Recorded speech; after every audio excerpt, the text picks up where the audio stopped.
And there has been another stunning twist at the sexual assault trial of 5 former junior hockey players.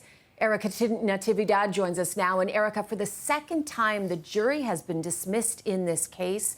And it's now a judge-only trial. How did this all happen? Second time in less than a month, Cynthia. The decision to discharge this jury coming down from Ontario Superior Court Justice Maria Carocha this morning. And it all started when a juror raised a concern to Carocha.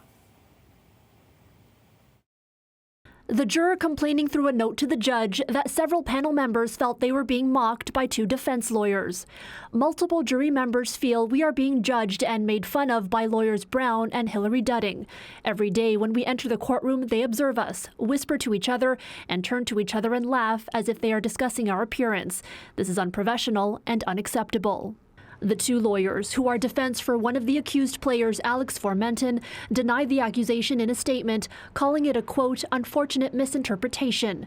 No defense counsel would risk alienating a juror, and nothing could be further from the truth in this instance.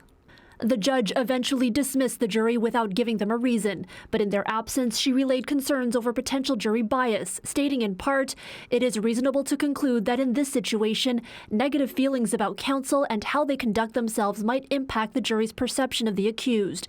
This would obviously compromise the fairness of the trial. It's very shocking. No one was expecting this. I mean, it just kind of came out of the blue. Civil attorney Catherine Marshall works with victims and survivors of sexual assault and is not involved with the case, but she has been following it closely from afar. That's a very tense environment inside the courtrooms in general. You have a lot of people in there. There's tons of media. There's people in the public gallery. There are definitely things that happen in these courtrooms that the public doesn't see. This comes less than a month ago when, just days after the trial had begun, Justice Carocha declared a mistrial, restarting the entire proceedings and forcing the selection of a new jury. The ruling came following a brief interaction between Formenton's lawyer Hillary Dudding and a juror while in line to buy lunch, something the judge said was in violation of the court's instructions. I think the fact that there has been 2 dismissed juries in this trial, it will shake the faith that I think a lot of people have in our court system. The proceedings continue now as a judge-alone trial, meaning Justice Carocha will hear the remaining evidence and will be responsible for the verdict.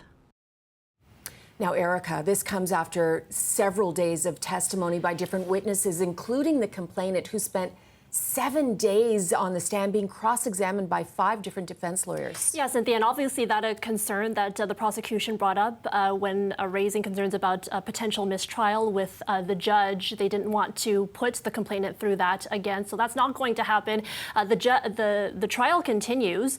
It's estimated to be about an 8-week trial, so there's about 2.5 weeks that have been done already, and then a ways to go from here. And again, 5 former World Junior Hockey members charged with sexual assault stemming from an incident in a London, Ontario hotel room back in 2018. All 5 have pleaded not guilty. All right, Erica, such a interesting, fascinating, but horrifying twist in this case. Thank you. Thank you.